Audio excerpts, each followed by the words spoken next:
Okay, we're in desperate need of help. We're out of money, and on Tuesday we are out of credit. Now that's only a few days from right now. And then our nation's credit rating, that's another thing, that could take a nosedive. And now that the House vote on Speaker Boehner's debt ceiling plan was called off, what's the next step? Joining us is David Drucker, staff writer with Roll Call. All right, David, so now what? Wouldn't we all like to know?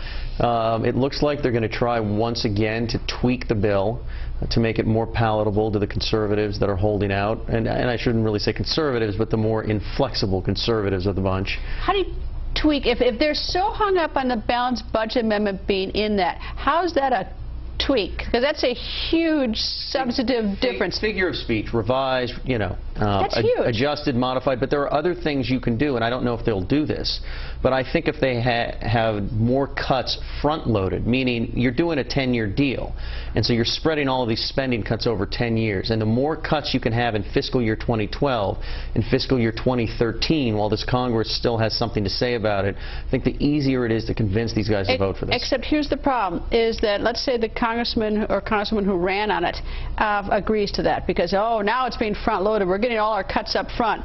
And so now goes home to run in 2012 and says, you know, I got all the cuts up front. We moved it up because we know we stood tall in pressure. And they said, well, you said balanced budget amendment. That's why we sent you. Oh, well, never mind on that one. I couldn't get them. I mean, well, look, first of all, we're getting ahead of ourselves. We got to find out if the Boehner plan can get through the Senate, which I don't think it can in its current form. It's going to be tweaked because in order to get Democratic votes in the Senate, it's not going to just be the Boehner plan or nothing. And they're going to ping-pong it back to the House, and then you're going to have to see what happens. And these are all big ifs. I would say that none of these guys ran on the balanced budget amendment, but what they did run on was not plain politics. Politics is another word for compromise and deal-making, and none of these new members has any interest in compromise or deal-making. All right, well, the tweak tonight is a tougher tweak, one that inures to the side of the more conservative and inflexible conservatives, right?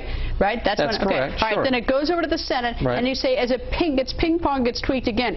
That's when it gets watered down. Yeah, that's correct. And that's when people are going to be really unhappy. Right. Well, here's what Reid and McConnell would do ostensibly, which is find a way to adjust the bill so that you can get Democratic votes and enough Republican votes to get over 60 votes, 60 or more. You send it back to the House, and now with Democrats having voted for it, you can get some Democratic votes in the House. Boehner still needs to get sort of a majority of his conference, but there's a little bit more flexibility there. And so he's willing to lose a few more there because he could pick up some Democrats because of the changed bill. Yeah, look, don't forget, there are a lot of Republicans, and I think a lot of the reason that Speaker Boehner was able to get some of the people to support this bill that didn't want to support it is because they understand that if the economy really tanks because of a default, and Republicans take the brunt of that, number one, it's going to be much tougher for them in 2012. Number two, Obama won't own the economy solely. And number three, they might actually lose their leverage. And my theory is, although I know Jim DeMint and other people like him think after August 2nd their leverage increases because then everybody's sort of got to go to them and say, fine, what do you want to get out of this hole? I really think at that point everybody goes, look, we didn't meet the deadline. The economy went into the tank. We're all going to go into our corner. Everybody thinks they're winning even though nobody is. All right. This discussion shouldn't be political. I mean, it should be about the substance. I agree, but there are, I mean, people do, but politics does matter. Who is politically losing tonight on this issue? Nobody. Who's politically winning? Well, look, I think right now, I think everybody is sort of in neutral. The president is not doing well because you already have a bad economy. Republicans aren't held in very high esteem in Congress. All right, Democrats in Congress aren't held in very high esteem, and so I think until we get past August 2nd without a deal, and there are serious consequences to that, we'll then see where the pressure is distributed. Most of the polls say Republicans will take the brunt of it, or at least more than the president.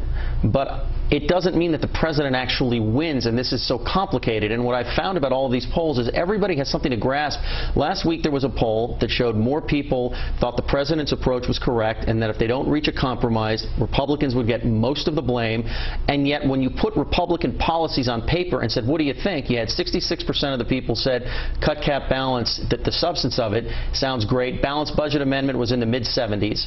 And so the polling's all over the place. place, and I think what people really want is just not for the economy and the job situation to get worse. I think politically the person who wins is the person who's running for president, who's not part of Washington, who's sitting out in Iowa, whoever that may be, who's not fixed into a position, can say which way the dust settles, and then makes a statement. I think you're right, actually. That's the safest politically. But anyway. If you can be outside of Washington right now. Run. Yeah. Run for anything and say it's their fault. Exactly. Anyway, David, nice to see you. Great to see you. Thank you. Straight ahead, we'll balance budget.